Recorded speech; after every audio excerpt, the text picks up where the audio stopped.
Welcome everyone to the PJ's Cast. I'm your host Pierce, alongside of my good co-host Dylan. Just the two of us today. No Reagan, no Rose, no woman to tell us what to do. Am I right?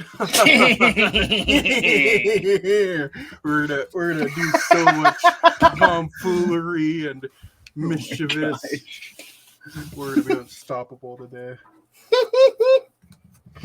So we got the NHL season is now a week old. Ain't that crazy? We did our season preview, which you have if you haven't listened to that, you can still check it out, but it might be out of date. But it's it's still most like teams have played 2 games. There's teams that have played 3 games or 4 games. It's just such a small sample size, but NHL scheduling. Gotta hate it. there's the whole which we're going to get into first. There was this whole thing on Twitter today. It was like Pierre LeBrun, I'm pretty sure, is the one who tweeted it out, where he said they're looking to decentralize the draft. And then underneath it, which I'm pretty sure I brought this up last podcast, but I agree with him 100% of the way. Pierre LeBrun says that cups should be awarded by May 31st, which I agree with. The draft mid-June, I agree with. Opening of free agency June 20th, I agree with. You're welcome. That's what he said. Um, but then obviously you would start the NHL season, I would assume, sometime mid-September, and then maybe by like late September, very early October. That's when you start the actual NHL season, when all the preseason and training camp and all that stuff is done. And it just seems, and then the whole idea of like decentralizing the draft.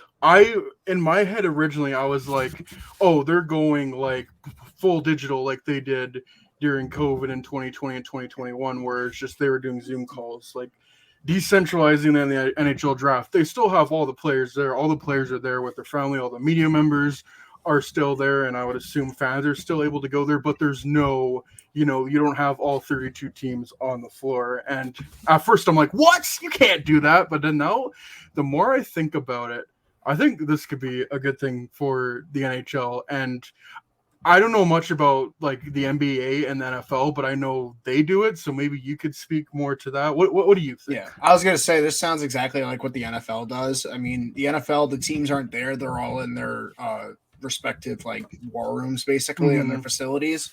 Like I know the Bears have all their guys at Hallis Hall, and like they record it every year. There's like this giant U table where they all sit around and discuss and do trades and stuff. So, gentlemen, yeah, Yeah, but like the players still come to the show, but like I know they're afraid of like the Will Levis situation where like a guy doesn't get picked in the first round, so like we'll see how that goes.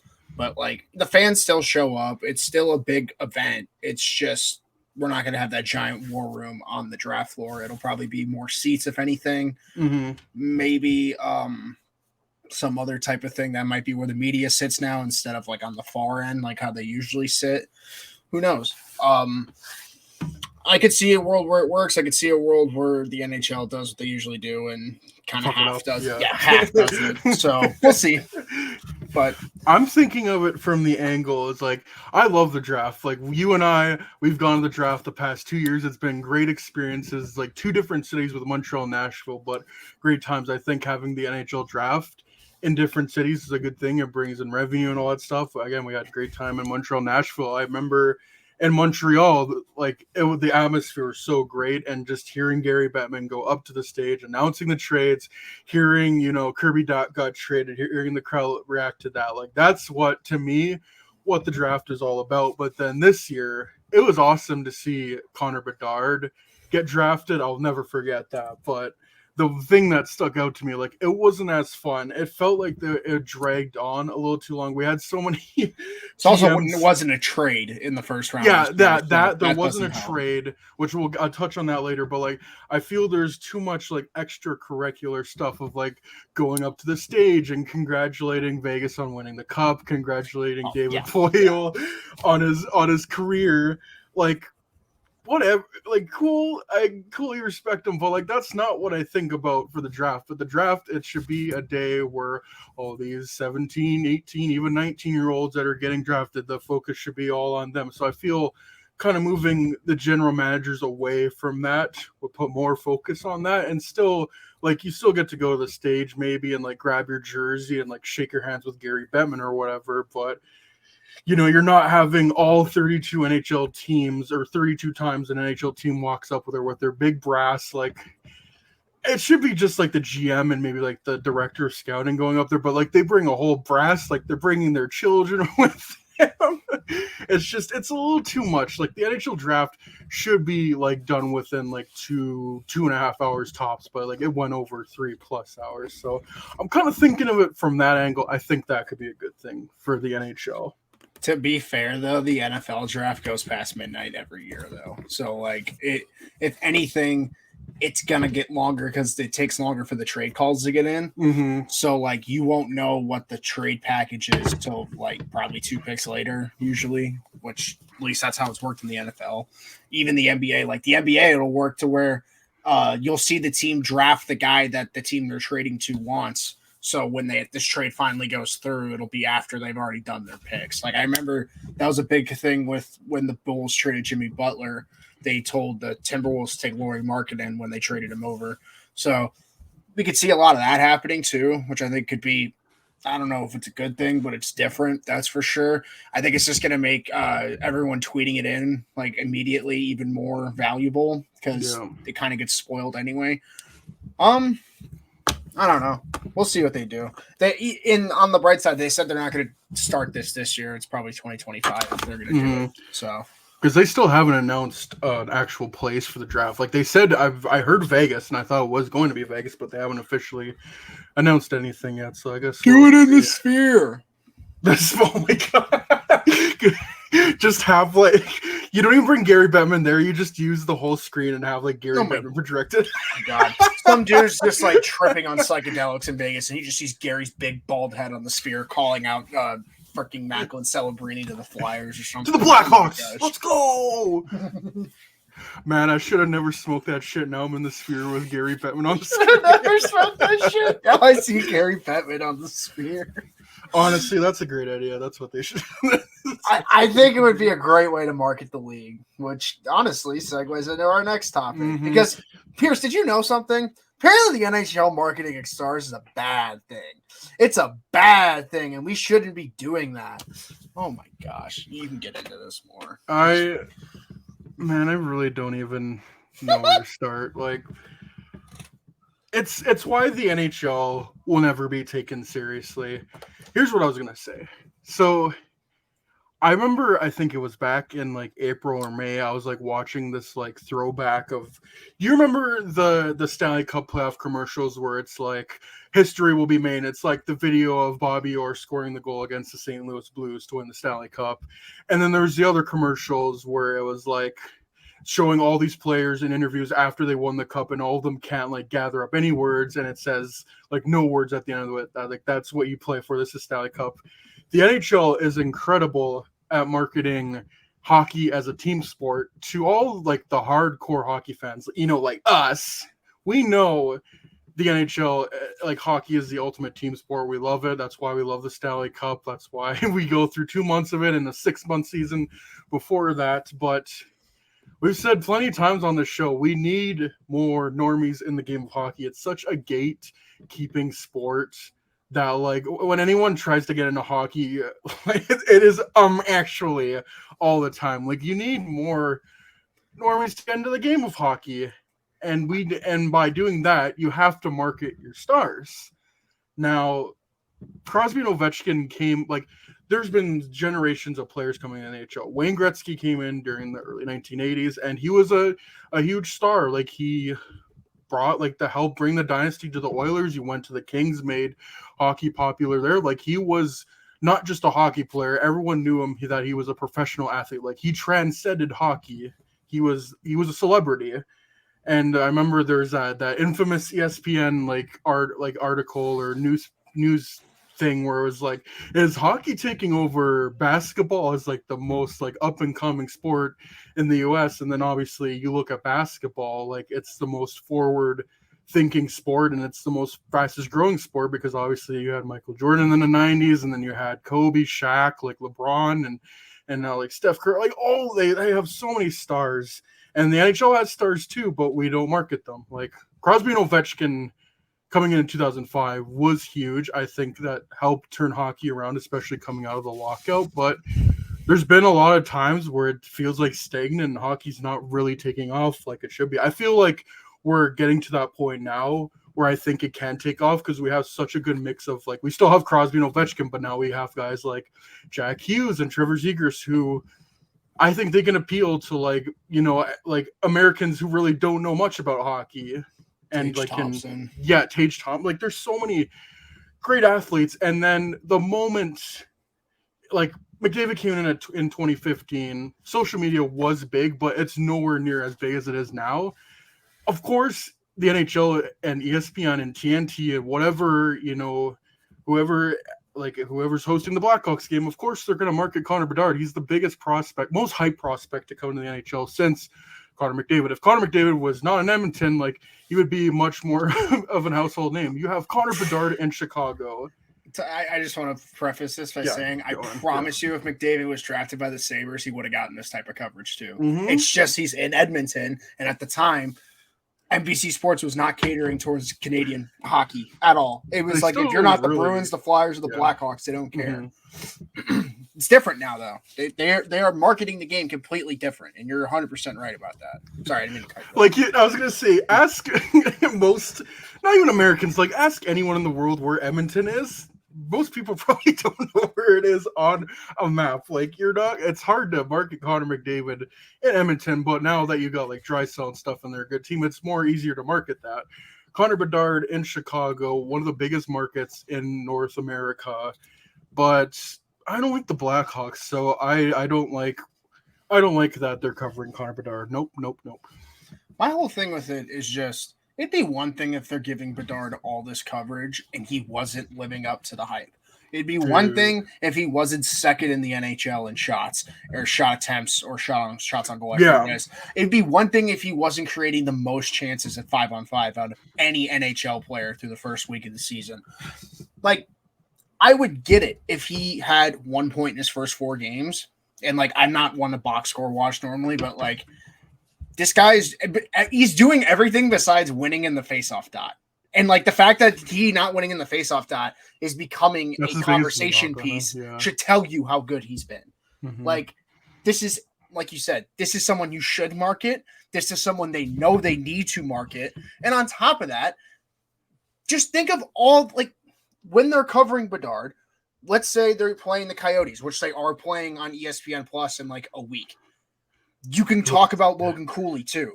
You could talk about Adam Fantilli. You could talk about all these great young players coming up. Hell, there are some great, like, if we're going to talk about starts this season, look at the Sens, man. Like, they're going to have their moments in the spotlight.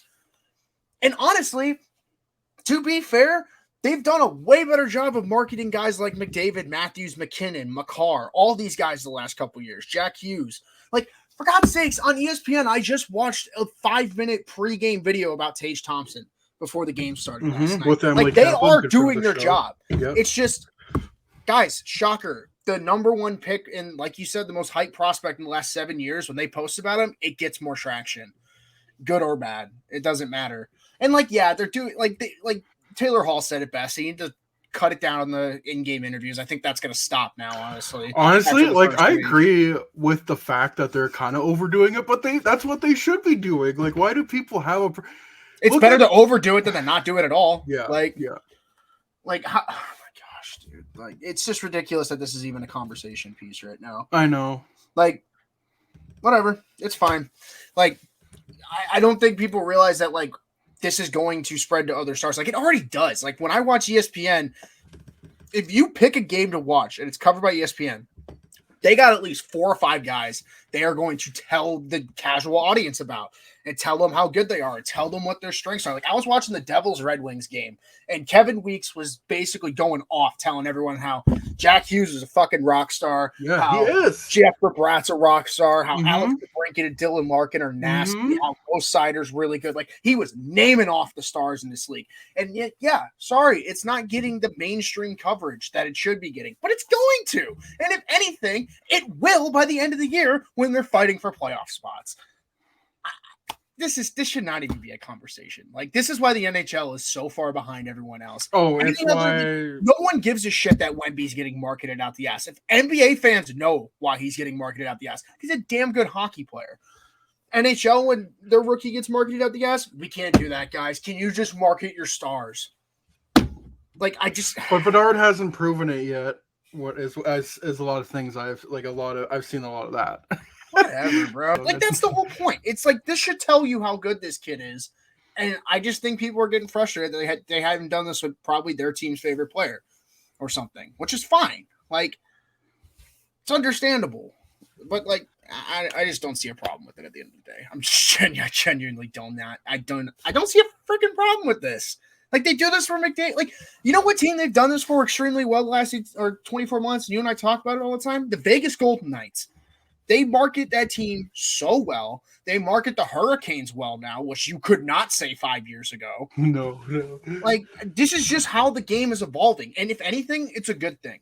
And it's going to grow, and it's going to spread, and it's going to make the reach of this sport greater. And I don't know. I just don't see it as a bad thing. And, like, you and I know both why it's happening. It's because it's the Blackhawks. Like, let's not...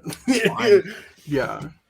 It's Thomas Drance. I have this tweet pulled up from Thomas Drance. In Connor Bedard's first week in the NHL, he's performed well on the ice, driven massive ratings, which that's another thing. Like, he's gonna single-handedly raise the cap up.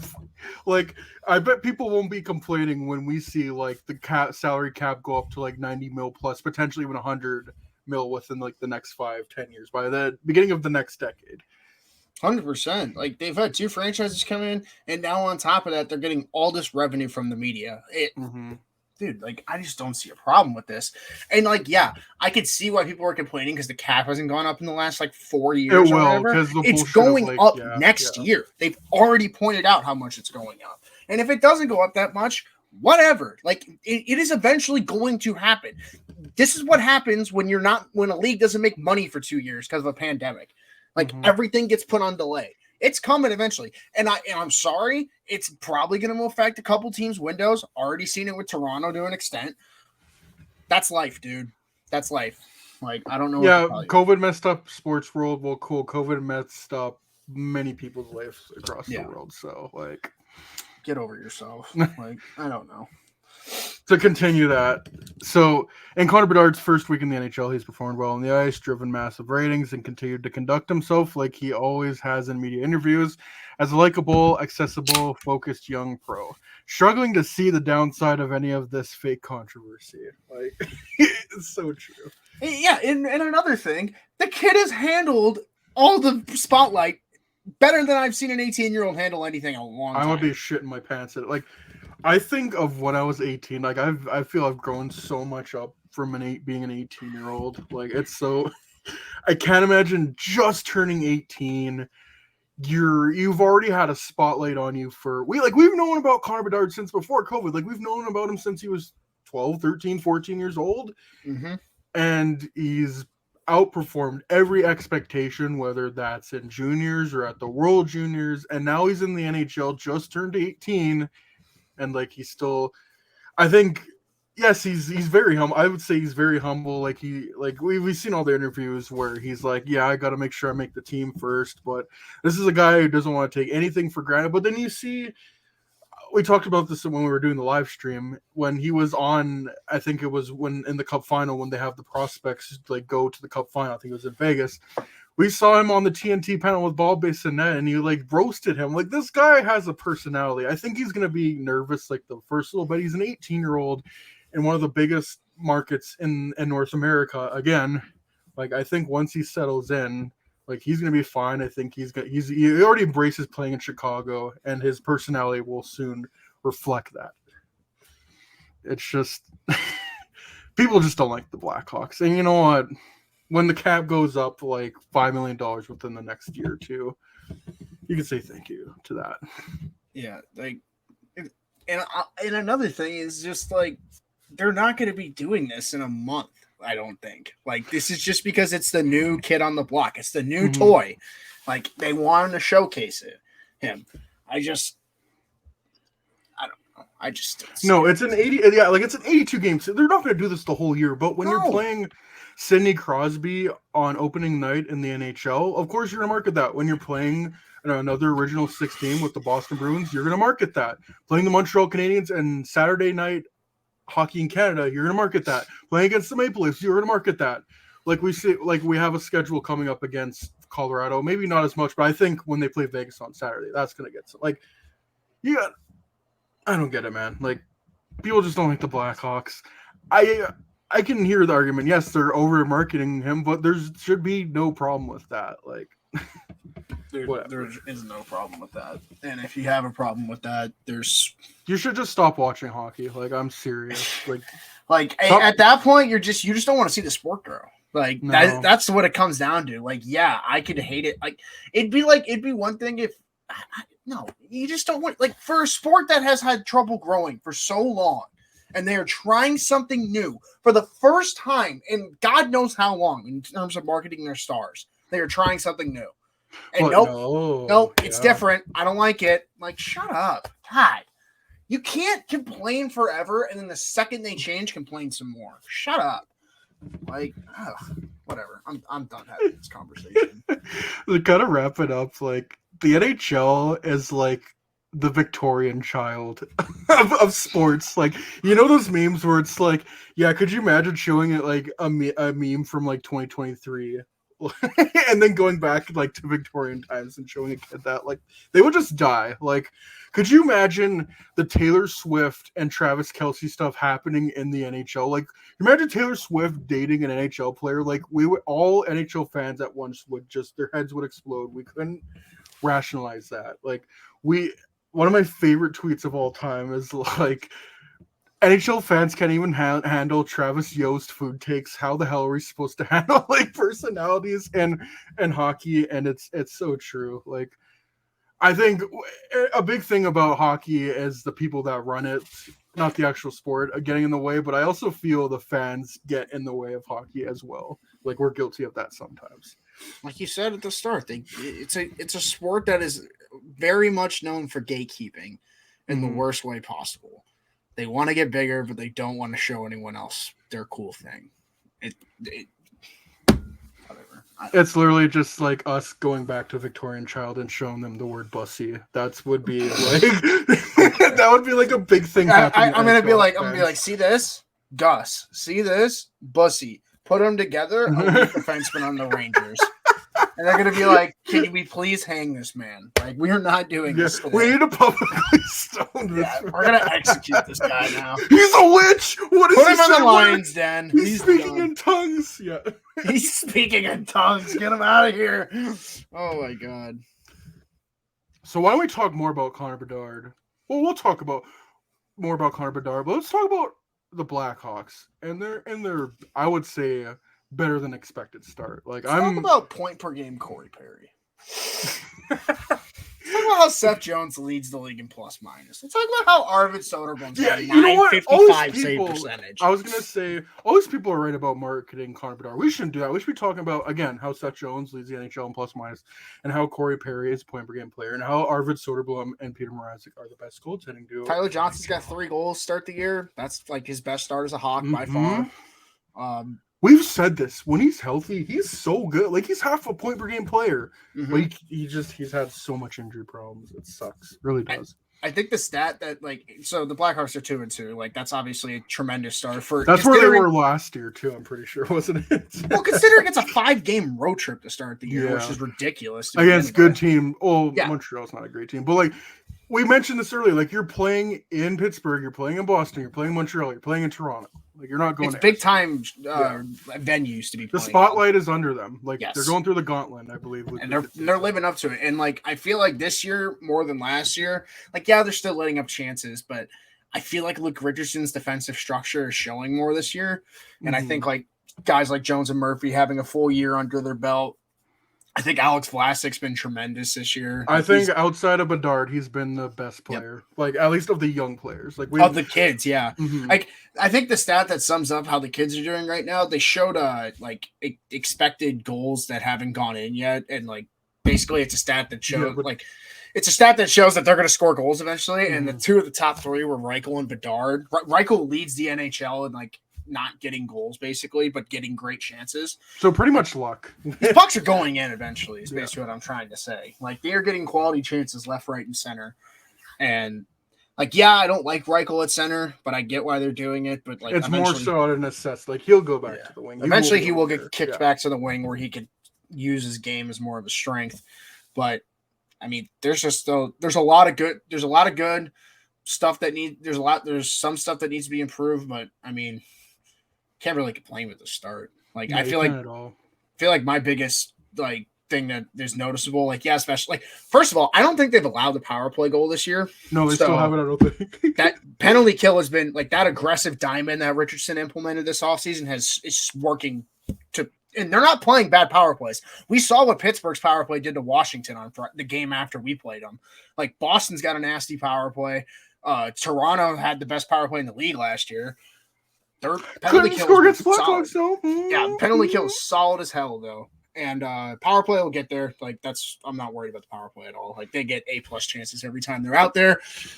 Look at that, 100%. Holy, look at us right next to Vegas. So good. Ahead of Vegas, apparently, according to this. Put that in your pipe and smoke. Probably because you're taking a bajillion penalties, but the other thing I was gonna say is just the goaltending's been so solid. Like this Peter Mrazek looks like a different goaltender this year. Genuinely, his left to right is way better, or his stride to stride is way better. He looks like a completely different goalie from last year. Granted, it's 2 starts, but both starts he's kept his team in the game. The Pittsburgh game, that's the only reason they won that game was because he stopped at least 5 A+ scoring chances against Pittsburgh. And then Montreal, the Hawks almost came back because Peter Mrazek stood on his noggin in the third period. Like. This guy's been super solid. And then Soderblom, freaking 40 saves, sprawling left and right when the Leafs had their goalie pulled for 5 minutes. Like, you just got to love what you're seeing out of the goalies right now. And for all the people that are like, oh, this Erden Soderblom's first win in 2023. I can't believe this only the Leafs. Literally like, the second game he's played in the year of 2023. He wasn't even up at the end of last year. He was in Rockford. I'm pretty sure. I was going to say, I'm pretty sure, like, he was sent to Rockford before Christmas last year. Yeah, because Stalock or someone got hurt, and that was the only reason he was up. But, like, the guy was lights out in Rockford last year. We were all expecting him to at least be serviceable, and he's been more than that. I'd say he has been rock solid, and there's no other way to put it. I'm very curious to see let's see if this tandem can hold it up, or let's see. I don't know. I'm just excited. So I was gonna say if we get this kind of goaltending, I don't expect like what Soderblom was at a 955. Mrazek's got to be up there too. Yeah, so Mrazek's at like a 937, which is still fucking nuts. That's still crazy. Like I don't expect that to hold us up the whole year. And we've said before, like their offense has gone up so much in hockey. Like 920 or like 915 that's like very good now. Like you have to have a very good season. Like that's not the norm. Like if you have a 9-10 season as goalie, like that, you're doing fine. Like I feel if they can get 9-10, like low 19s out of Mrazek and Soderblom, I think they can surprise. Not saying they're gonna like challenge for a playoff spot or anything, but we said this. We want the Blackhawks to be a team where they're not the best team, but when a team on the calendar like is looking at the calendar, is like, oh fuck, I gotta play the Blackhawks. Pesky Hawks, yes. Like fuck, I gotta play against Nick Foligno and Corey Perry. Fuck, like we gotta go against Alex Vlasic, who shut down Austin Matthews. Like that's exactly what I want. Like the Leafs need to look at that calendar when they see the Blackhawks logo. They gotta be, oh fuck, we gotta do this again. Agreed. And like I know there's a part of the fan base that's like, oh, we need him to tank again, blah blah blah. And like I say the same thing as say about the Hawks every year when they're bad. Like if they're gonna be bad, they're gonna be bad. I don't think you have to worry about them tanking. Like, no, at the end of the day, they're still getting a top 10 pick. Like this is a league where you could win 35 games and still finish at the top 10 pick. Like I'm not too worried about it. Like, no.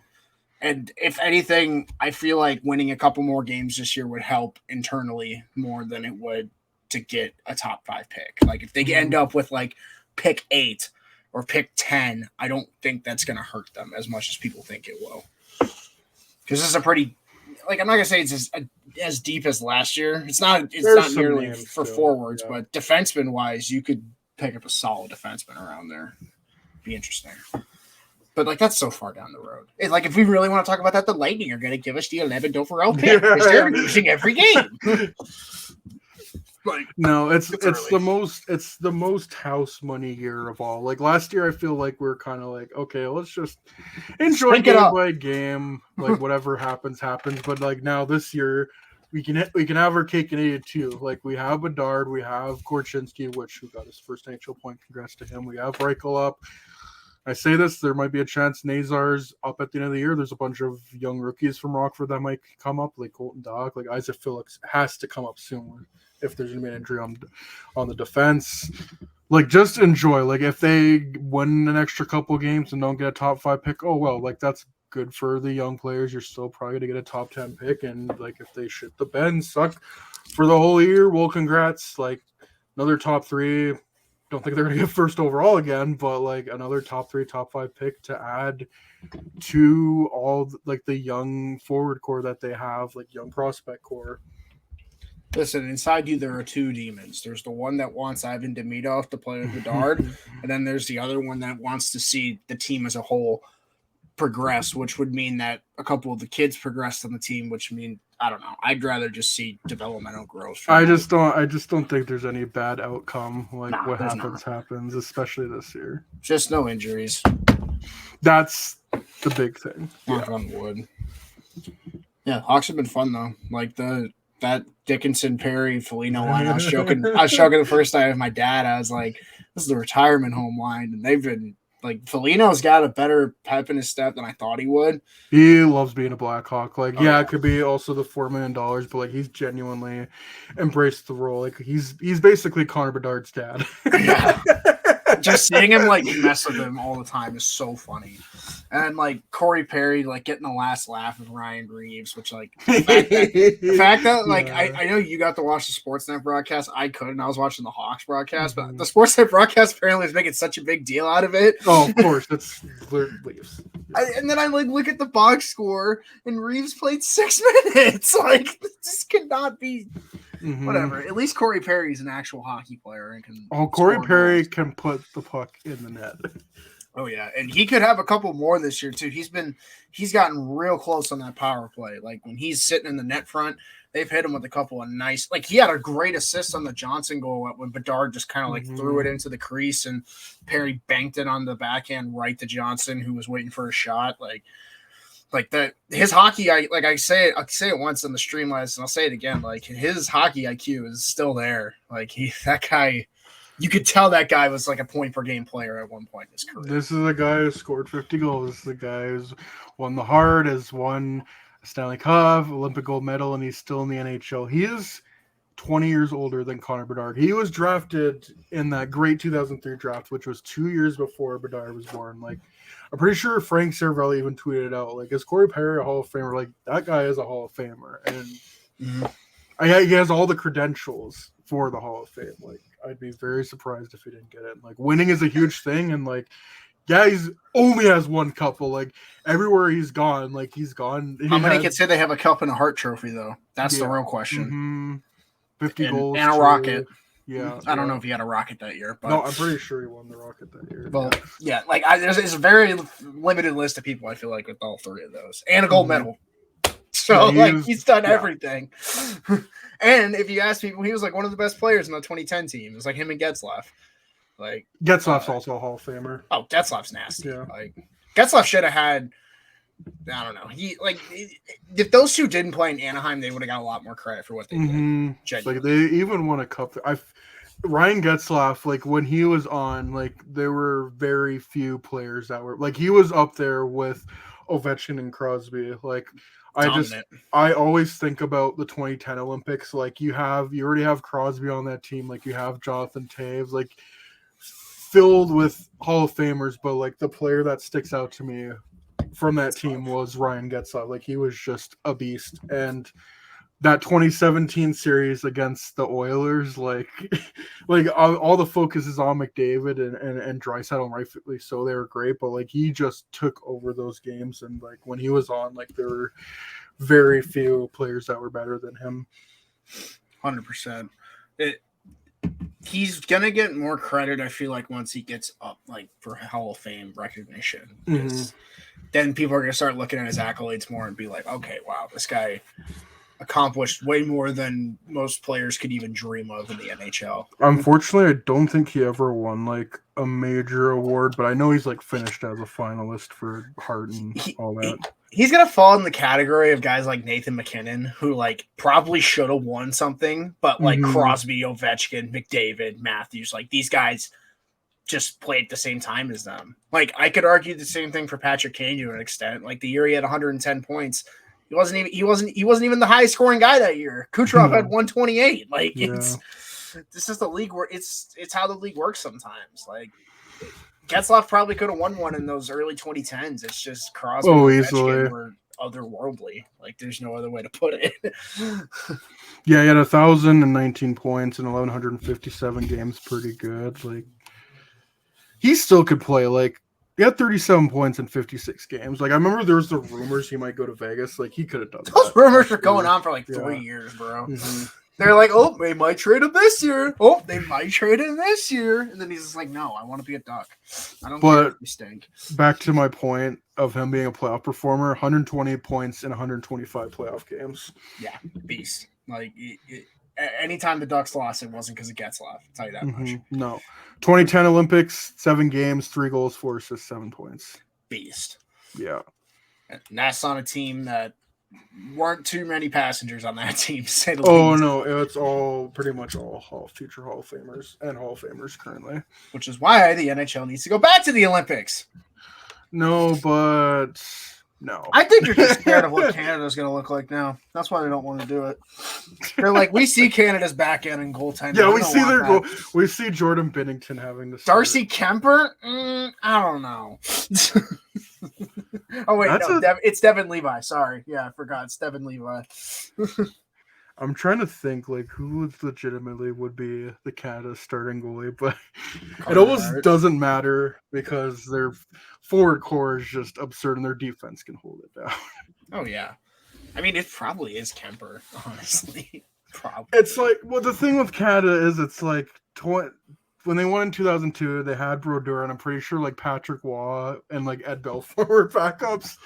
2010 when they won, Luongo was the goalie, and then Brodeur and Fleury were backups. All of them Hall of Famers, and then 2014 Carey Price probably also Hall of Famer. And you might get like an average, slightly above average goalie, and no, that's not good enough.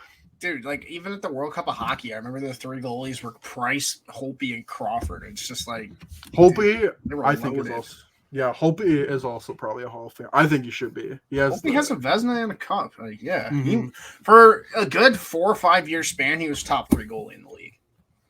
And it was like right after they won the cup, he started falling off. And I think it's just because of his workload he had. I feel that was like him emptying the tank that year in 2018. Like he didn't have a great regular season, but and then he even started the playoffs. But then they don't win that cup without Braden Holtby.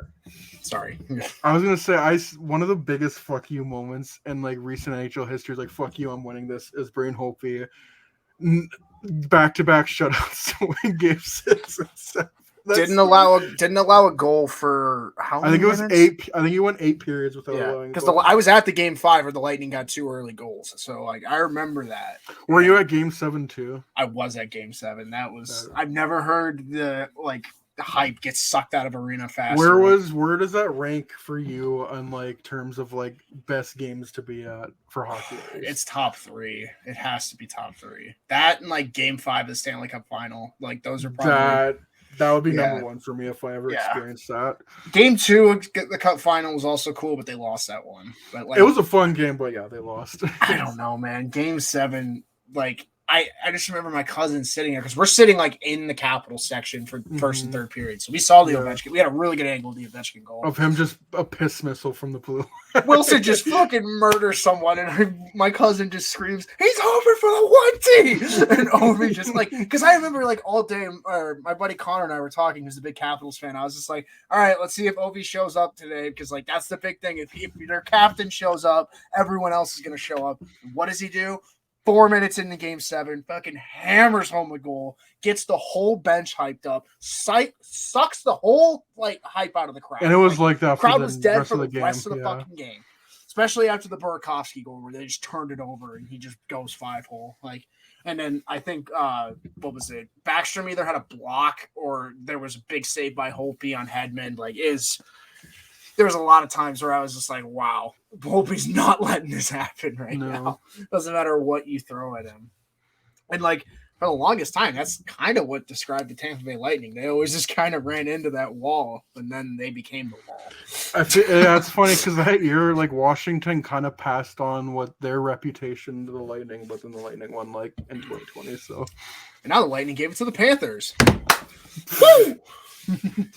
Gotta love it. Like we always talk about how cool it must be to like win a championship at home, but like how cool it's just equally as equal cool to like just completely shut up the opposing crowd and went in there and the only thing you can hear is the visiting team cheering and like celebrating. Like I wonder how Hornquist felt when he had that goal with like a minute left. Just suck the crowd out of Nashville. Like, dude, like man. Colton Sissons, that disallowed goal, like for me, that would have sucked. That should have sucked every. I would have if I was a fan of Nashville and that shit happened. I would have just accepted defeat at that moment. That's thing insane. is like that. Like everyone knows, like that should have been a goal, but. We can talk shit with the Predators, but like the fact I've never heard like, at least I don't see like Pred fans like it's not like Brett Hall foot in the crease for them, you know, like they more view it as like, oh, our offense didn't do anything else besides that. That's what lost us the game, and not that one thing. I think if I've heard anyone say any Nashville fans say anything about that, they're just like, we wish we had Brian Johansson, who like kind of carried us there. Yeah. If anything, they talk more about. I think it was the PK Subban goal being offside. Oh, dude, the game one's way worse because that would have been the first goal of the whole Stanley Cup final. That could have been the fucking tone set. I was gonna say that would have been the moment where they silenced the crowd, but instead Pittsburgh came back and scored right after. Honestly, you're 100% right. That one's way worse in my opinion. Like, yeah, game 6 is tough because like it's a game. It's a like must-win game, but oh my god, like they went down 3-0 after that goal got called back. Like, and they almost came back and won anyways, but like. They didn't have like a shot. Certainly, Pecorine made a save after not getting a shot on him for 45 minutes. Yeah, I know. Crazy. That was such a fucking... Wow, couldn't be my team not getting the job done in the Stanley Cup final. Dude, we are so lucky they never lost in the Cup final. I would not... The closest they got was that conference final loss, and I don't want to see them lose. That was a Stanley Cup final loss. That was a Stanley Cup final loss. If they move on, they win. Just brutal. I love saying that to Ranger fans because they get so pissed. They're like, well, I think we would have beat y'all. It's like, whatever. No, they say that about 2015 all the time. I'm like, dude, everyone said they could beat us in 2015. And guess what? They didn't. So I don't know what to tell you. I remember talking to Boomer about that, and I was just like, 2014, you don't beat us. 2015, I can hear the argument because, like, Tampa could have just as easily beaten us if they had healthy Bishop. Tampa started Vasilevsky like 4 games. Well, the thing is, Vasilevsky did perfectly. It was their offense that didn't show up for them. Dude, Stamkos didn't get a goal. No. That should be the number one guy. He was denied by Crawford on a breakaway. Like, I knew going into that game 6 they were going to win, but as soon as in that second period when Crawford made that save on Stamkos, I'm like, oh yeah, that just reaffirmed everything. We're winning this. We're going to find a way to grind it out. Oh yeah, and that was what that whole series was. That whole series was just grind out every fucking game because they were negating the top 2 lines so well. Yeah, the thing was with that series is no team had a multi-goal lead until Patrick Kane got the 2-0 goal. Good times. Can't wait to be back to those. I know.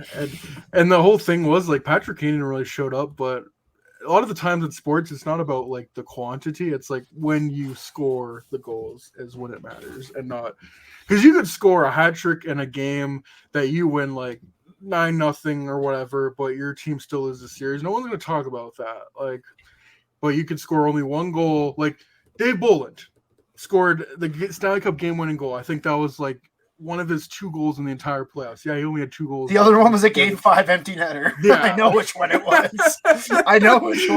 It was right game before. But both of them were clutch goals, though. Yeah. He said it, and they asked him in the interview. He's like, "That's the biggest goal I ever scored in my career." And that was before that. That was just getting the empty netter. Like, I don't know. Like you got to pick your moments, and like that was a big thing with those Hawks teams that made them so good. Was just someone would step up every time, and that's what makes these great teams so good. It's not always just one guy. Like, granted, yes, Patrick Kane had many overtime winners in his playoff career.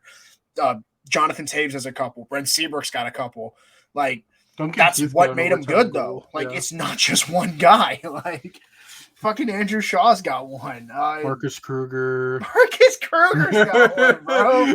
Like, oh my, Antoine Vermette's fucking clutch as shit. That's one of my favorite goals. Oh my god, Duncan Keith's got a couple. Like, Andrew Ladd's got one, I think, if I remember correct. Ben Smith has one against the Canucks, right? Like, that's why, like, I think Michael Frolik scored a penalty shot goal, dude, and went right by the bench. I'm pretty sure he's the only player in NHL history to score have two playoff goals that were scored on penalty shots, because he did one in Vancouver, I think. That was the one where Schneider got hurt, or Luongo got hurt with the penalty shot. I remember that. Oh, but oh man, yeah, like that's just what makes these teams like Vegas. I think showed it best last year.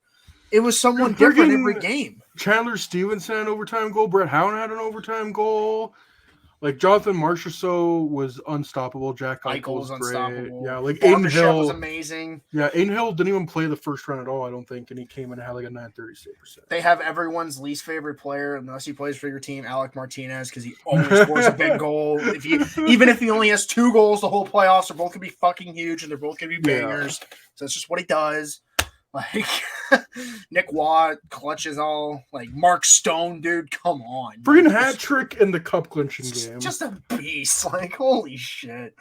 Like, that's what makes it fun when you have a team like that. Like, I can't wait to see who sets themselves apart like that. A team I think that could do it once they get it all together is New Jersey, just because they have that depth to the point. They have dogs. They could go when it gets to the playoffs and they start shortening benches. They don't have to shorten their bench. They could go with their third line because it's guys like Eric Holla who have been there, guys like Dawson Mercer. Like, I don't know. It's going to be interesting to see. Low key, the Leafs have that too to an extent, but they just need their if they get their big guns to step up. Like, yes, big time. Absolutely. LA, I think, is showing that they have that depth right now with the way they play. Like, Dallas has that depth. It's gonna be fun. It's gonna be fun to see who separates themselves. I know we were talking about the Hawks. This is turning into I like talking about the cup contenders. With any team in any sport, like, you need your great players to be great, but then you need some like unexpected performances from your depth guys. Devontae Smith-Pelly. Yeah, Brian Bickle, Brian Rust. Even though Brian Rust is a good player now, but sometimes you need like journeymen out Ross of nowhere. No, Ross Colton's a good, but he's like one of those guys, like third line player, and showed up huge. Mm-hmm. I mean, hell, look at the Lightning. The whole reason they won their cup was because their third line, both cups, was because their third line was so dominant with Gord, Palat, and Gaudreau. Like, or was it Palat? I don't know. Or Coleman. I'm stupid. It's Blake. Wasn't it Coleman, Gaudreau, and Gord? Yeah. Palat was with the second line. Yeah, mm-hmm. I remember now. The triplets. No, that would have been 2015 though. Dude, fucking war flashbacks. That one. I mean, I hated playing that line in 2015, dude. I think most teams did until like Game 6. It's funny too because everyone was like, "Oh, Tyler Johnson's gonna be the starter, break out from there," and Nikita Kucherov's just sitting there like, "Yeah, I keep thinking that. I'm gonna get 100 points in this league in my sleep." Jonathan Drouin wasn't even playing any games, and he was like the former 3rd overall pick, I think. Dude, if there was ever a place to summarize Drouin's career in Tampa, was Game 5 of the Cup final when he takes the too many men penalty or whatever. Oh. God, the whole crowd hated it. I was like, dude, this poor kid, he can't do anything. And now he's with Nathan McKinnon. Darn. You know what? I've been watching like the Phillies.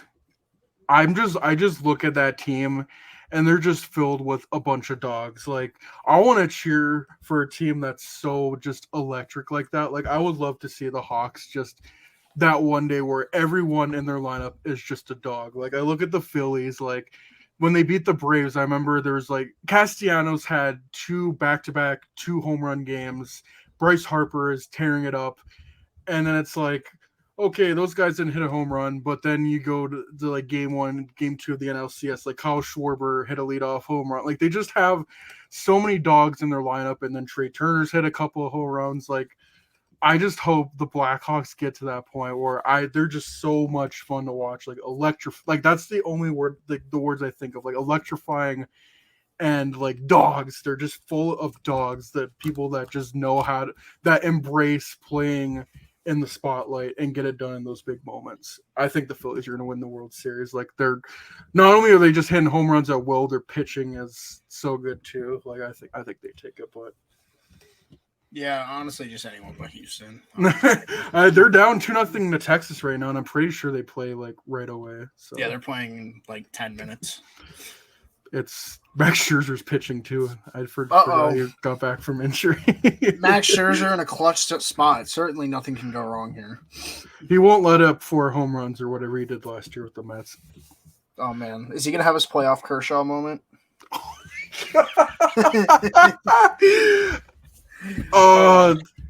I think it was 6 runs in like 1 out against the Diamondbacks. Terrible. Yeah.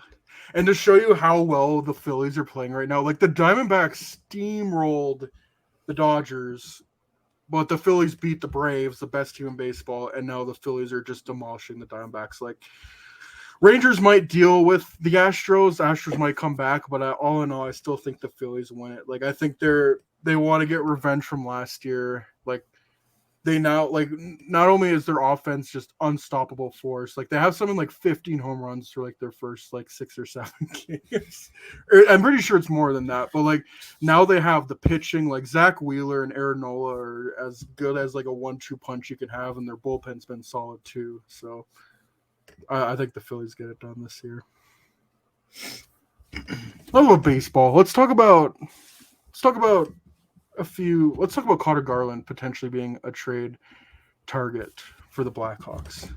Like I would kind of have to preface this by like saying Dave Pagnotta put this out, but I think it makes logical sense that the Blackhawks would be interested in Connor Garland, not even necessarily from the standpoint of getting him as a player, but getting an asset for taking him on. And he did, and Kyle Davidson did that last year, where he got Jason Dickinson in a 2nd-round pick for Riley Stillman, which I still can't believe is a thing. But like, not only you get a 2nd-round pick, but it's a plus that you're getting the production that you get out of Dickinson, and hell, you might even flip him for another 2nd-round pick. So I feel it's kind of the same situation. I think Connor Garland's a better, or at least more offensively productive player than Jason Dickinson. But I feel like if you get a 2nd-round pick and you can get Connor Garland to get like 15 goals or 20 goals, like you got to do that. Agreed. I saw he tweeted out today, like the list of teams, and the Hawks weren't in there, which makes me sad. But like, I think the only reason that they're not in there is because Kyle Davidson doesn't want to pay him $5 million for 3 years. But yeah, like they can afford it. Like they can afford it. And I think like when Taylor Hall went down for like when he got injured in the Boston game, and like, oh, he might be week to week, and he came back, like he only missed 1 game. I think that really, like, this forward core is already thin, but it really put into perspective, like, man, with Taylor Hall, like, there's almost nothing. It's so spread thin. Like, I think getting Connor Garland in there would help a little bit. I feel like another thing that doesn't help our case is just, I think the Canucks want a defenseman back. I know they just got the Zaitsev. Woo! God, no. Zaitsev and Myers pairing. No.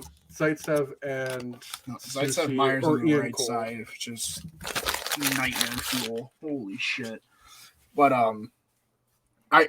I just feel like they want a defenseman. We don't have a defenseman to give. We want probably an asset in return to take the contract. I don't think they want to do that. No, like I still think the match made in heaven here is just trade like Garland for Peak or something in Columbus, which like I know Columbus probably doesn't want to get rid of Peak, but like you have 8 defensemen, you're gonna have to get rid of someone if you want to give your rookies playing time. You can also send Boak away, you know. Yeah, bring him back. Yeah. Bring him back. I think a 7th-round pick will suffice. Let's do the Stan Bowman route. Let's give our Blackhawks a second chance again. Well, we're at it. Let's get Gus Forsling. Let's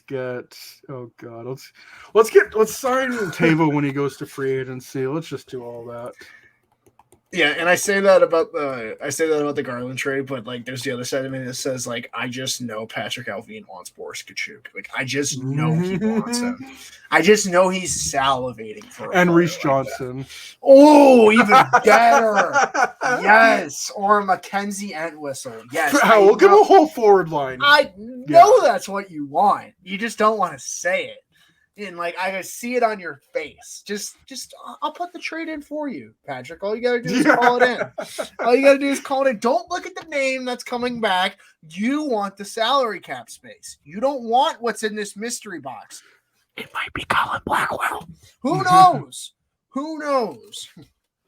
But who cares? They have top 6 Phil DiGiuseppe. They don't need him. Top 6. Canucks are such a tire fire. Actually, no, they are a tire fire. They got shut out by the Flyers last night. After being in the Oilers 2 games in a row, you lose to the Sean Couturier Flyers, which, again, congrats to him. That's so friggin' cool. He's back. The Cooter is back. Hell yeah. Like, I feel with injuries, like, even if you don't, like, you know, like, say you get injured and you don't even come back and, you know, like, win a cup or whatever. But, like, the fact you can get injured and then come back and even play, like, a few games, just be like, like, I did that at least. And now I can go enjoy the rest of my life. Like, I think that's pretty cool for Sean Couturier. Oh, yeah, dude. Like, I mean, look, Ryan Ellis probably is never going to play again with the way his injuries are. So the fact that Couturier is back on the ice is amazing. He's a guy who won a Selke 3 years ago. Mm-hmm. Like, extremely talented player, and if anything, it's going to give Philly some good vibes. And honestly, this is a guy that Torts is going to effing love. So like, it's pretty good match, honestly. And they got Atkinson back. That's right. Happy vibes in Flyerland in October. Let's check in back on with them in November and see how they're doing. They are where we were last year. Yeah, they're gonna have that. They're like a year behind us. They're gonna have that electric. It's okay. It's okay. They're gonna get Macklin Celebrini for freaking what's his face, Mishkov. Honestly, I would love that. Like, it's not in the West. It's not in the Central either. Like, I don't have to worry about that. Yeah, I don't even know who's gonna finish last yet. Probably the Sharks. I still think the Sharks. They're so god awful. It'd be cool for Celebrini to go there because it'd be Smith and Celebrini both be used. Yeah. Get like a Sharks Blackhawks rivalry going. Like, I'm thinking, again, just like the old days. Who's gonna be our Dustin Bufflin? I'm looking at you, Alex Vlasic's going to forward. No, I'm looking at you, Louis Crevier. It's your time, buddy. 6'7" in front of the net. I was gonna say Sam Renzel. Oh, spicy, dude. DeBrincat has 4 goals in 4 games. I'm pretty sure. Honestly, good for him. He's gonna piss off. So, like, I feel like Blackhawk fans don't care because, like, we just know he's good. I just can't wait for him to spit in Sens fans' faces. Like, when DeBrincat got traded, like, we knew it's because the management wanted to top, like, the 7th overall pick. But when, you know, when he got traded from the Senators, Sens fans were like, it's because he didn't like playing there. He's a good player. He doesn't. He says I a bunch of times. He doesn't say we. He's not a we player. He's a me player. That doesn't fit in with the Senators mantra. That's why Dominic Kubalik fits in. The guy who only scores goals. He doesn't do anything else. I hate this. He doesn't like to play on the we. He only likes to create me's. That's what I get. Oh, yeah, you're not taking Kachuk's spot in the top power play, you stupid player. Blah, blah, blah, blah, blah. Like, ugh, God, I've never wanted to see rebel. I've never wanted to see a fan base turn into the Wild faster in my life. Like, oh my God. Because, like, it's, you know what? Make the playoffs. Just be the new Leafs. Just get knocked out in the first round all the time. I think it would fit them extremely well. Or they can just miss the playoffs again. We can all laugh and point. Either way, I get the laugh and point. When your comparison is to the Leafs like that, you're really down bad. It's funny. Devon Taves, the Avalanche did it again. I regret to inform you. The Avalanche have another good long-term contract under the books. Granted, like, back half of this one's gonna hurt a little, but like by then, like, cap should be good enough. Yeah, I don't think it's gonna hurt him that much. To be honest.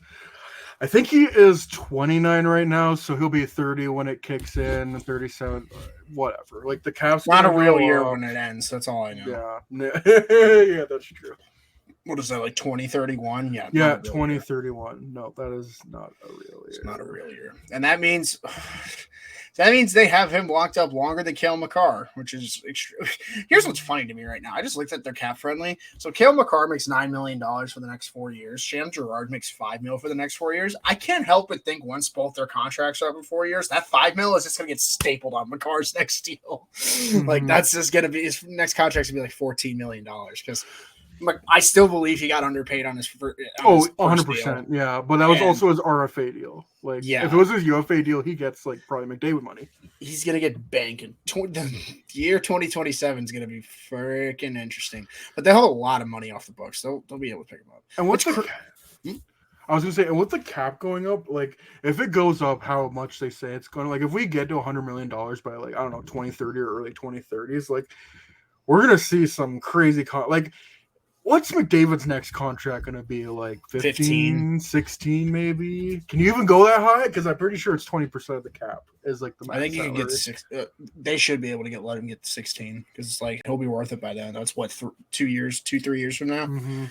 Same with Draisaitl. Well, how much does Bedard make out of his? There's no way it's less than 10. I mean, I think there's a reason why Kyle Davidson's leaving like $40 million in cap space. He knows he's got a couple good young players he's gonna have to pay in a couple of years. Actually, starting this offseason, because depending on the season Reichel has, you might want to just depending on the season you has, you're either gonna bridge him or you're gonna lock him down long term. Like that's how that's gonna work.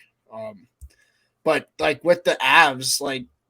They have they locked up Taves. They have McKinnon locked up. They have Nichushkin locked up. They have Miles Wood locked up. Lol. Oh yeah, do they ever 6 years? I'm pretty sure, right? I feel like the only contract that concerns me, and like they could figure it out, obviously, but like I mean, Rantanen's up at the end of next year, so that'll be extremely interesting. I feel like. Yeah. I mean, if he doesn't want to resign in Colorado, there's Bedard's winger. Holy smokes, dude! Oh my God.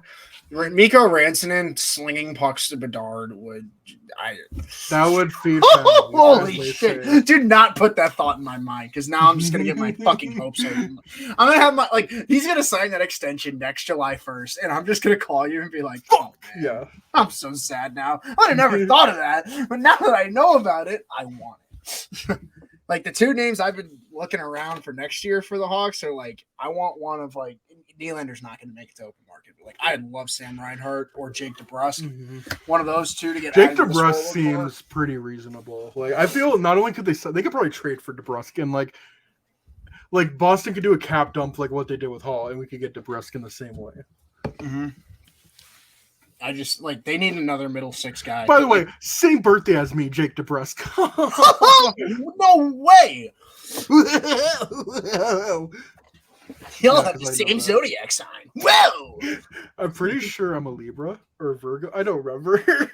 I knew this when I was like in junior high and high school, but I don't know now.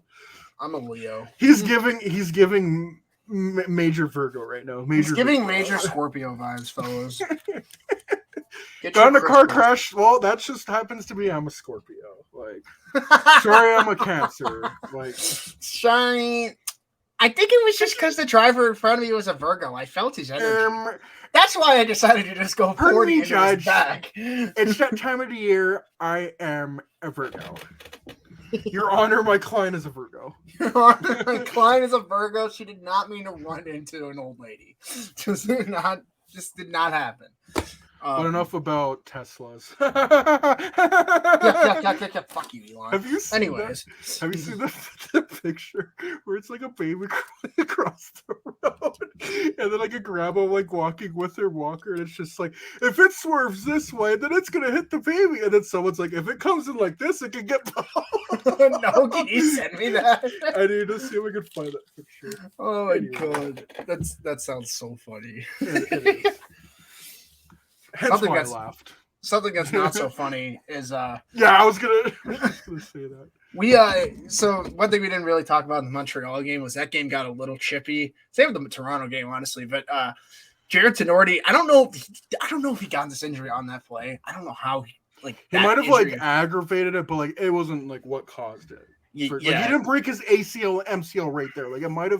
He He might have like been playing through something, and I don't know. I'm not a doctor. I don't know. Yeah, but Kirby Doc it fucking sucks either way. Yeah, Kirby Doc got thrown to the bench, never came back, and now has a torn ACL and MCL, and will probably miss the entire season. So, for a guy who has had injury troubles the last 4 seasons now, he's had an injury in 4 straight seasons. I'm not one to like. I hate being that guy.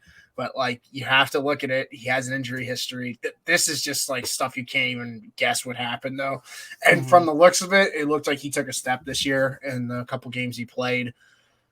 Just got to hope he gets back healthy. Habs fans are excited about him. Like, Habs fans can be very ruthless. And from what I saw, like, they're very optimistic about what. Oh, I think they'd all admit Doc's, like, your third best forward behind Caulfield and Suzuki. A little bar, but, Like, he could. I still like.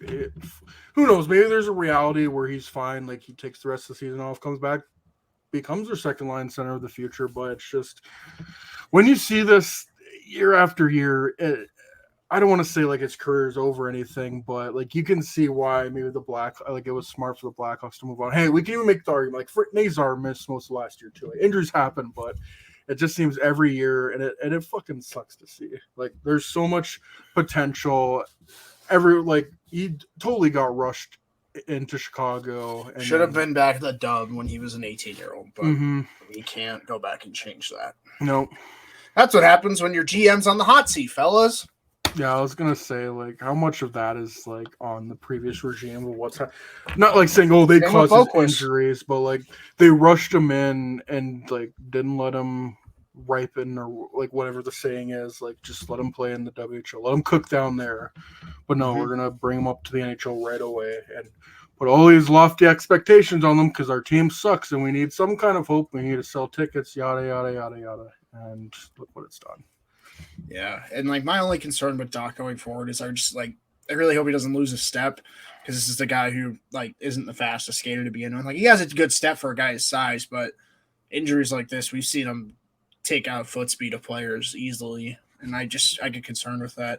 Granted, I think McCabe tore his ACL, and it took him like 2 years to get his skating speed back, but he looks fine now. So like, it's going to be a long road ahead for Doc, but I think the Habs Nation's going to be behind him, so that's a good thing.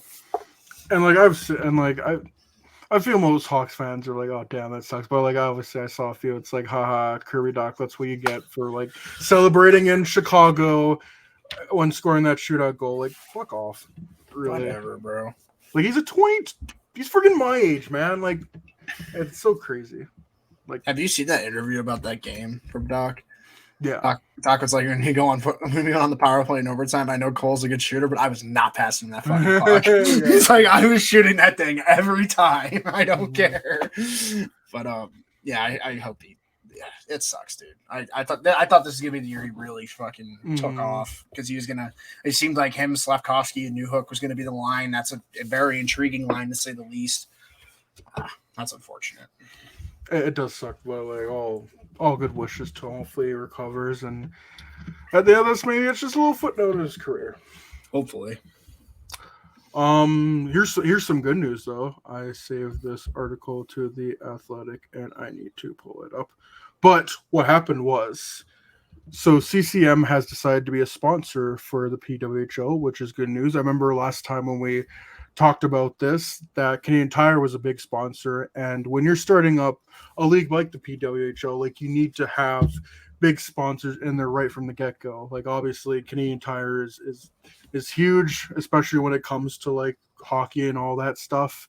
And now you have not only like a partnership, like this partnership, CCM, like Ovechkin is partnered with CCM, Sidney Crosby is partnered with CCM. Some of the biggest women hockey players are partnered with CCM.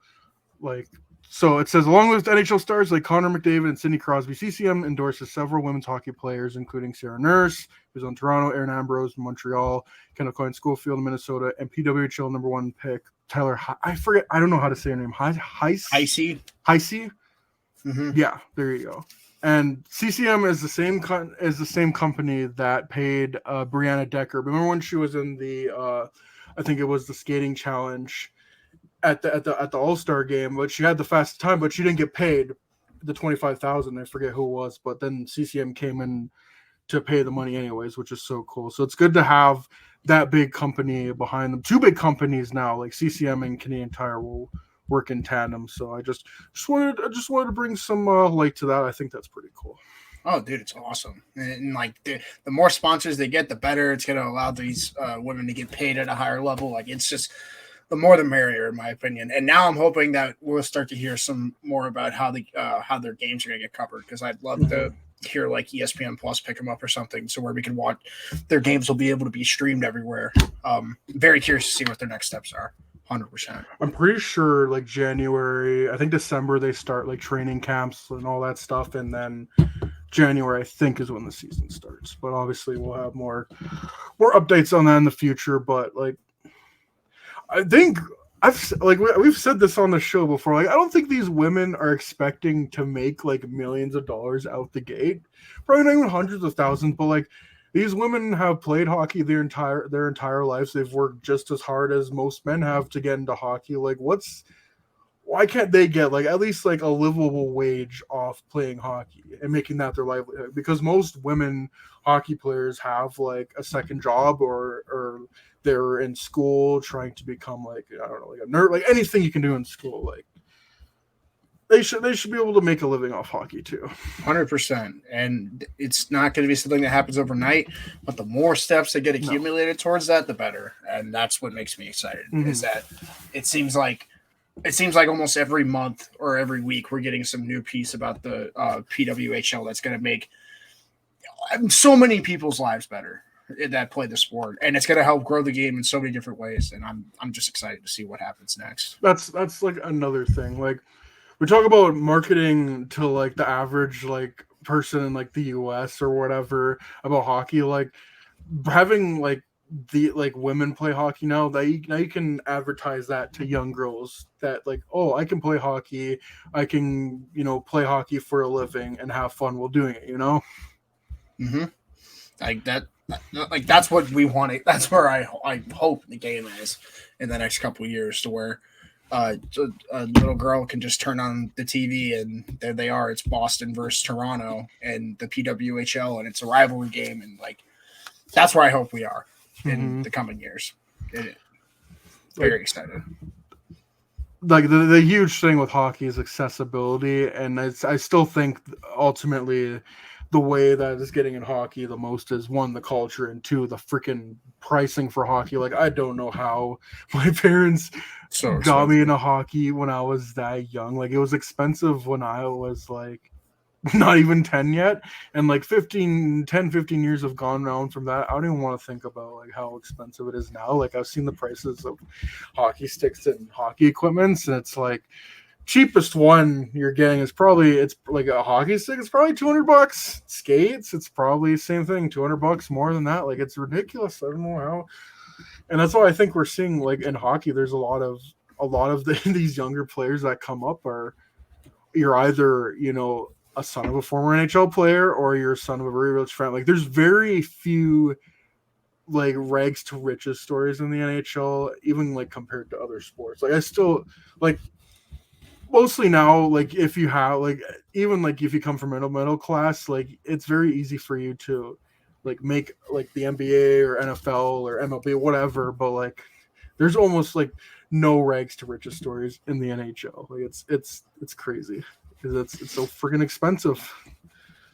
Anyways, it's just so unfortunate, dude. Honestly, because like you look at other sports like basketball or soccer, all you need is a ball. Literally all you need is a ball. Like, go to a basketball court. Like, you don't even need like nets for. Like, I remember playing soccer in school and like having our coats as like the goal post and like trying to like come up with measure. Like, literally, we're moving the goal post where we're like, oh, but it was a typical radical left moving the goalposts.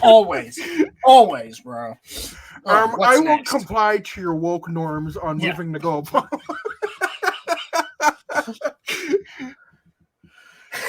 I remember doing that at like recess though, playing like soccer and just like moving the coats around for the post and be like, you move the jackets. Actually, I did not. The wind blew them. Get it right. Actually.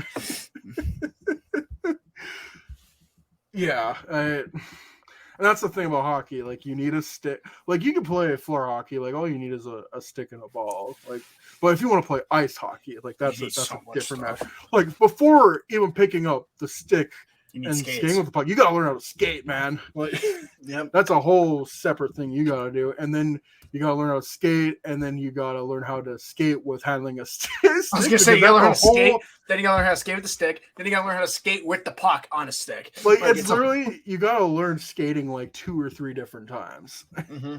And that's not even talking about skating backwards and whatnot. Like, it's a And the thing about it is, like, you have to learn it with your young. Like, some things you just can't learn when you're old. Like, again, like going back to other sports, like I hear about ML, like baseball players. Like, some of these guys don't pitch until they're like in their teens, and like, but it's easier to pick up than, you know, skating and then learning how to hold a stick while skating and handle a puck while skating. Like, it's easier to throw a baseball and all that stuff than it is to do all that stuff. And same with basketball. Like, you have to start young. Like, I think I was 4 when I learned how to skate, and then like as soon as I was 5, I was in hockey for almost 10 years. So, anyways, what say we get into some I am the asshole, or am I the asshole? I mean, I am the asshole. Obviously. But let's look at other assholes here.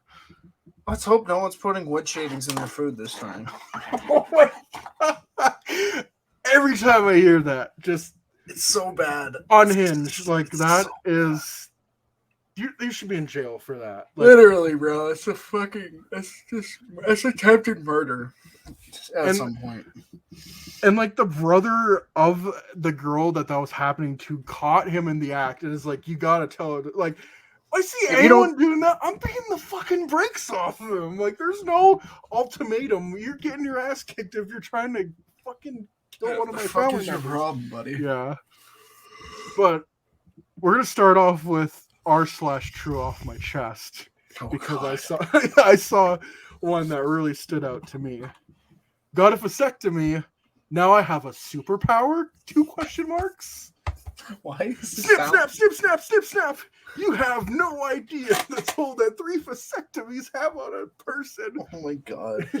Now I have a superpower? Oh my god. I know. I, a 33-year-old male, got my vasectomy last year after having 3 children. My wife told me I had to. LOL. Oh man, was I scared shitless after watching 100 plus YouTube videos on the matter. Nonetheless, it wasn't necessarily the pain I was afraid of, but rather how it could affect your sex life. People complain of numbness or not being able to get off anymore, which makes me nervous. Well, after a year and a shitty shirt from my wife, my new ability, so to speak, is that now I can come on. Whether that's a gift or a curse, I still can't put my thumb on it. I mean, clearly you can. Am I right? Oh god, am I right, guys? It's no longer a matter of damn, that feels good. It's either the session is taking too long or my wife is spent and tells me to climax with her. Is this worth bitching about? I'm not saying I'm a stud now by no means, but sex isn't the same for me now. I feel like I've fallen under the notion of being numb, I guess. It's hard to explain. I jokingly told my buddies not to get the procedure, giving them my experience. They laughed and say they wish they had that ability. Anyone else here go through changes after a vasectomy? I just love the part where he's like, and then my wife spent, and she tells me to just finish off. Like, dog, you can tell this is taking like a total mental toll on this guy's life. God. Ever since the procedure, everything is different now. I'm not the same man I was. I used to be able to last 5 minutes, now I can last 9. What is this? It's too long, and I ain't talking about. Oh my god! I get.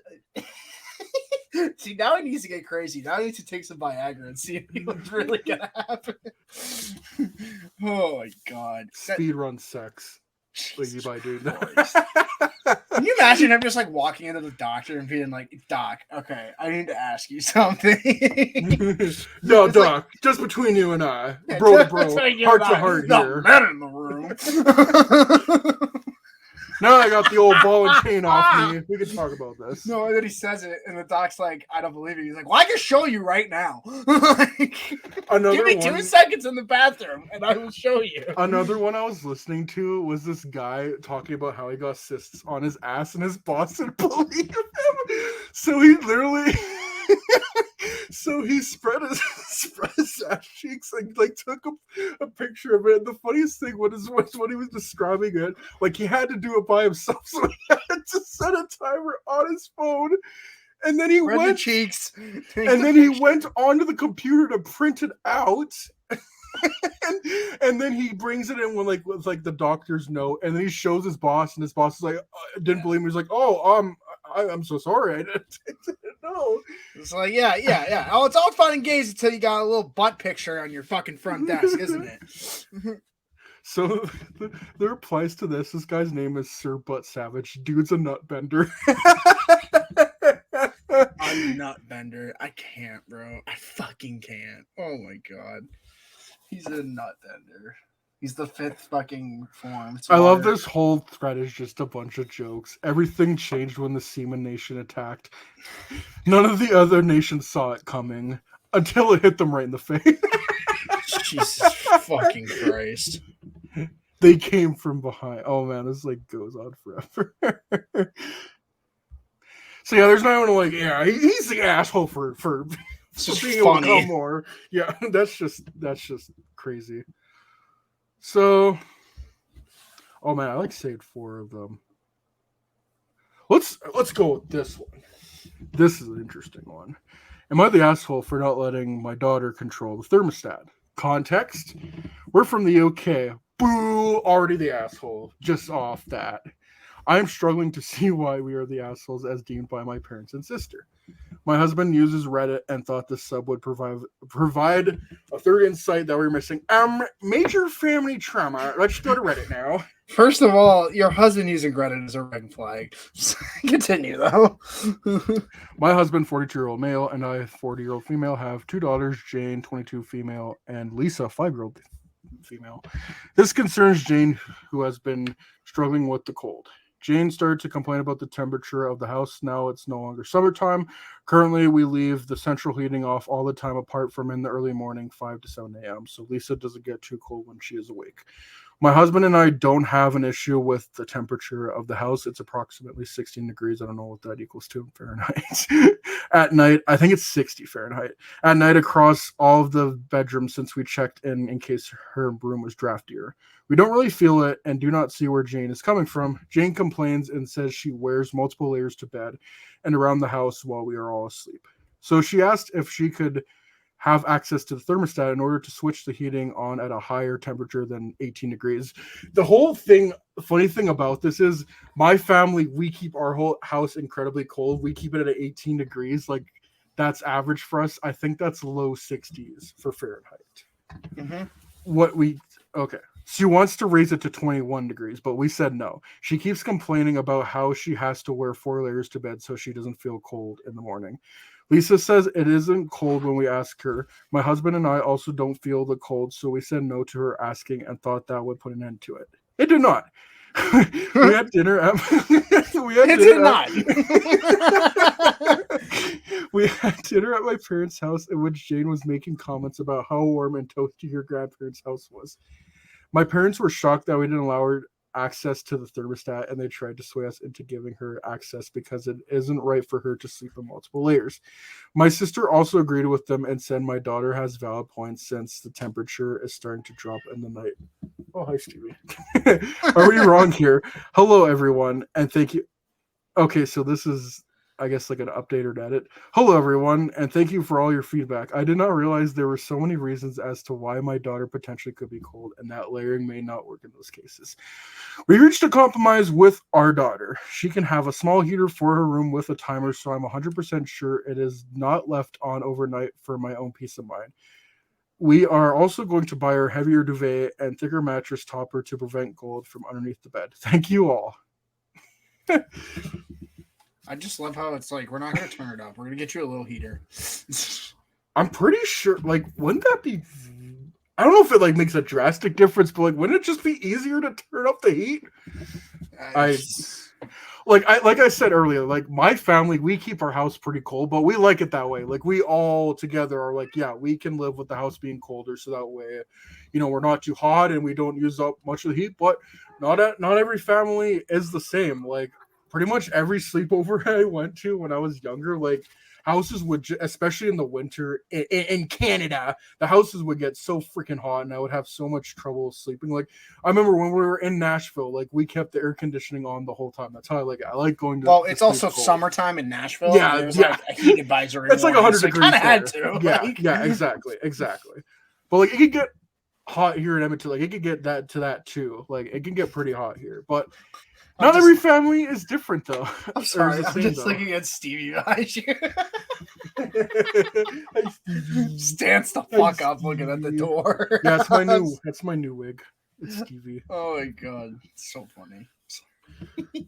So yeah, you are the asshole. Like, maybe, like, come with a like, again, it sounds like they came up with a compromise, a stupid compromise at that. Like, you don't even have to, like, let your daughter have control over the thermostat. Like, set a thing where it's like, okay, we'll raise it to, I don't know, 18, 19 degrees or whatever.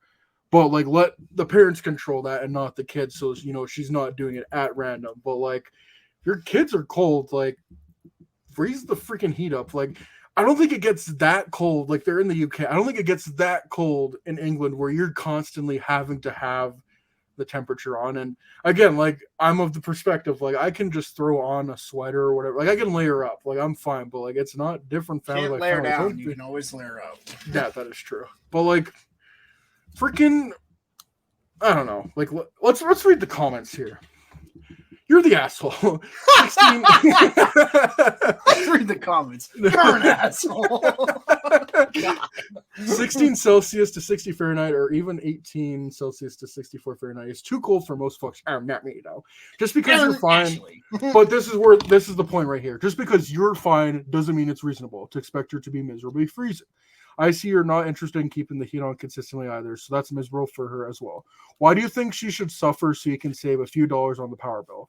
Also, the things most folks are suggesting, heating blankets, space heaters, actually use more electric than just keeping your house a comfortable and consistent temperature. That's what I mean. Like, I don't think it's like a cataclysmic difference where you're draining your battery bill if you get, like, heaters or whatever, but, like, you probably save money still by just using your furnace in your house. Like, I don't get that. 100%. Expecting her to have 4+ layers to be moderately warm is unreasonable. Absolutely. Some more comments. It's interesting to me that no one has noticed his comments about turning up the heat so the 5-year-old is comfortable, but who cares about the 22-year-old? You're the asshole. Yeah, just it does not sound like a fun situation. Like, it's not like this kid is spoiled and it's like, oh, I want to get this, like, new toy or what. I'm pretty sure she's 22 anyway. Not that matters, but it's not like it's a spoiled kid, like, asking for something unreasonable. It's the freaking heat. Like, you shouldn't have to. Again, like, like, you should probably still have 2 blankets with you if it's getting a little colder, but, like, you should also be able to have the heat go on. Like, having your cake and eating it too, you know, kind of thing. Freaking yeah, they're the assholes. Yeah, it's just common courtesy. Like, God, and it's your fucking kid too. Like, your kid's gonna grow to hate you. Like, she's already 22, and she already probably does hate you. Yeah. Nice. Here's the next one. Am I the asshole for telling my date that I don't like country music? Dude, real. Oh, I can't wait to hear this one. Let's go. I, 18 female, went on a date with a guy from my university. We did normal things like getting to know each other. It went great until he asked me if I liked country music. I told him, not really. I've never been much of a fan of it.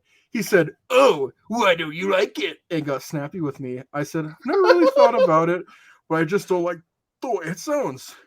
We continued eating, and about 5 minutes later, he says to me, I only asked because I got us tickets to a local country band, but since you hate country music so much, ... I didn't say anything else because I did just tell him that I don't like country music. We finished our meals and split the bill. I told my friend, and she told me, you wouldn't get it since you're from Illinois, but here, Kentucky people take country music seriously, especially the boys. Am I the asshole here? You Illinois people would not. Boys. You Illinois people would get it down here. We're just different in Kentucky here, especially the boys. I just love how like he didn't even ask her if she wanted to go to the concert. He's just like, I bought these tickets. You have to go. Well, I bought these tickets already. You're telling me you don't want to go? Huh? Oh my god. Yeah. First question, not the asshole. It's a huge red flag. He's attempting to make you feel bad for normal preference, especially since country music sucks. Real. Oh my god. The reply, old country has some great music, which I agree with. I actually love old country music. I don't like new country music. Like I love new country music just talks about how I want to fuck my girl. That's literally apparently.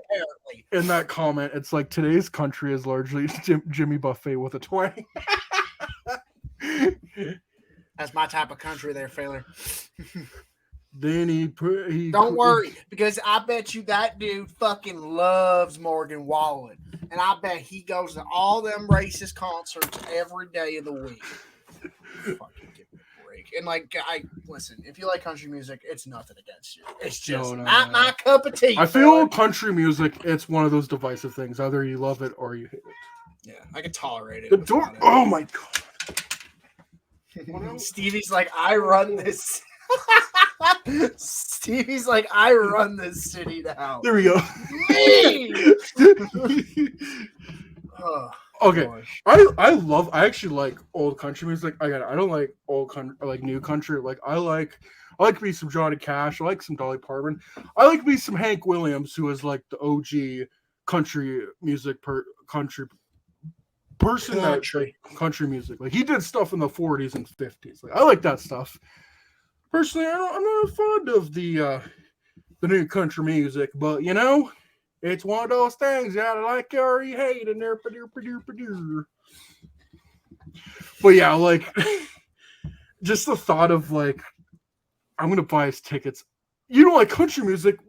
What? Like if that's a disagreement, if that's something that bothers you so much, like you shouldn't be in a relationship. Don't worry, you'll find yourself someone who loves country music. Don't worry. And trust me, you'll find someone that won't be so fucking shallow. You know what, boy? Go down. Because remember, he'll never understand what it's like to be from Illinois. He's from fucking Kentucky. I was going to say, get away from them Illinois girls. Go down to Kentucky. Treat you some of that Kentucky women, ladies. We'll take him down to O Block and see what he thinks. That's what everyone sounded like once we got to Nashville. Like that waitress. Everyone's got that southern twang. That southern twang, which I actually like the southern twang. But I remember southern hospitality is very real. It is. Don't let anyone tell you otherwise. Like especially at Waffle House, that lady, she's like, "Hi, can I take your order?" It's a Waffle Home, baby. That's why. It's not just a Waffle House. It's a Waffle Home. It is so. It's like church. Did you say it's like church? It's the house of God. You're so right. I'm texting that to Nick. Oh God. It's the house of Christ and God. It's the house of the Lord. House of our otherwise known as my grits. So we got a couple more to go, then we'll end it off. Am I the asshole for taking all credit for a group project and failing the first? Let's go. Let's go. Am I the asshole for taking credit of a group project and failing the others in the group? I, 15-year-old male, had a group project with some others in my class. The project was about the timeline of Sweden's economy during the 21st century, presented in a 5 to 10 minute long video. So we're dealing with people from Kentucky and Illinois who've gone across the Atlantic. We in Sweden now, looks like. Because I'm looking at the names here. I was paired with Gustav, 15-year-old male, Fiona, 15-year-old female, and Alice, 14-year-old female. We're all known for being late, sick, or not working. The first days were, as expected, not very active. Even I did nothing. I realized that I would have had to do something about it and call them about it. They all accused me of trying to push the responsibility of the project onto them so I wouldn't have to do anything. After this, I just began researching about the topic and all that jazz so that we could get somewhere. I made a group chat with them and asked, hey, I need you guys to pull your weight a little and actually work for once. And they ignored it. All I got was a meme 2 hours later from Gustav. Oh, that's silly Gustav. Just sending memes. Not doing his work. Ha! He's a silly Gustav. Stop. Oh! Got him. I just began laying out and planning the shots for the video. A week before the project was due, I tried talking to them about hanging around after school to work on the project since it was going to be a big part of our grade, but I couldn't get their attention since afterward they didn't come to the designated place where we would do it, the library. I finished the shots for the video and began editing it and recording voiceover when my friend called and asked how I was going. Pretty shit. My group partners have bailed on me and all work is on me. So yeah, I responded. He told me that that's what all people in Sweden sound like, by the way. I would know, you know.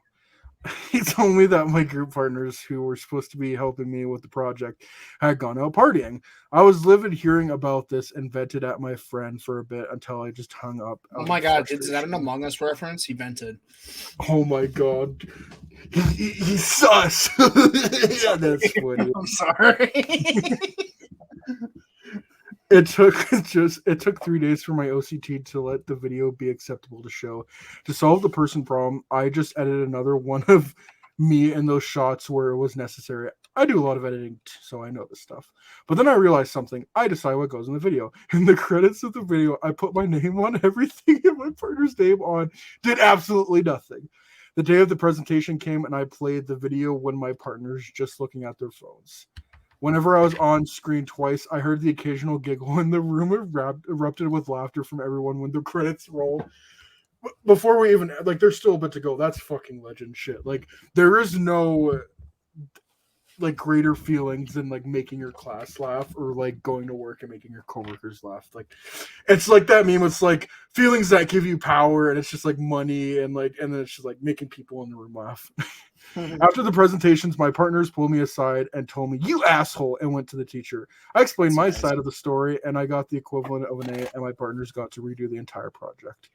I think I acted accordingly, but my partners think I'm an asshole for failing them. I can see their point of view, but I never lied about anything, and I told them that they needed to help out. Am I the asshole? No, you're not the asshole. I've done this in 2 separate projects in college. Like, literally, you're not the asshole. They can learn the hard way. Like, don't really feel bad for that. It's not as if, like, I don't need to be your fucking babysitter, especially since it sounds like they're kids. This has happened to me in college or grown ass fucking adults. Like, don't need to feel bad. Sorry. No, not at all. You made your bed. Especially that the teacher apparently offered to, like, let them do the project again. So it's not like that was it. They don't get a grade at all. Like, they still can fix that. Like, it's not like this guy just goes to them and be like, okay, project's done, and I didn't include your guy's name in it. Like, he gave them plenty of chances to have them figure out their shit, and they didn't. So, again, like you said, it's not like they're in college or anything, but, like, they're 14 and 15-year-olds. They will learn that, but, like, they should. Those kids should just be lucky they didn't get a 0, because they'll learn once they get older. You'll get a 0, or you'll get fucking punished for doing shit like that. Yeah. So that's a moment for them to learn. But no, not the asshole. If anything, you are the legend, my good sir, for making yeah. You did exactly what you should have done. And I don't I don't feel bad for anyone when that happens. Like, you should have fucking done your work and not made someone do a group project that's made for 4 people. Yeah, if anything, like, he was like, I could see their point. And he's like, no, they have no. And someone in the comments like, no, they have no point. They did nothing and received their nothing grade. The only point they have is that you took an action that harmed them. The problem is that's false. Now, as to your credit addition, yeah, maybe that falls under the petty revenge category. And I could understand, well, completely not giving a shit why that bothered them. But since they're more mad about you failing them, I'd say you're in the clear. You didn't fail them. They failed themselves. Yep. And then again, like, back to they got to do it again. The reply is like, they got another chance though, so they technically didn't even fail. So wrong on both fronts. They should have failed. But Yeah. that's just my 2 cents. Yeah, like I've again, had that happen too many times. Like we literally did the presentation, and we walked in that day, and the 2 guys who didn't do shit started messaging us on the PowerPoint. They're like, "What do you want me to do?" And it's just like, we already did something. You need to figure it out on your own. Then the guy failed.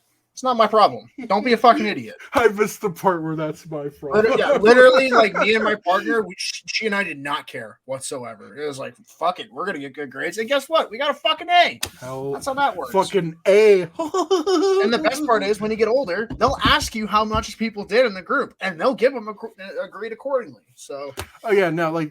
Bring this up. Right. It's 14 and 15 years old. These people will learn. It's not as much a stake. But yeah, if you're doing that in college, that shit won't fly in college. Yeah, I haven't gone to college or university, but I would know that. Like, you're not gonna fuck my grade out because you're lazy. Get the fuck out of here. Nope.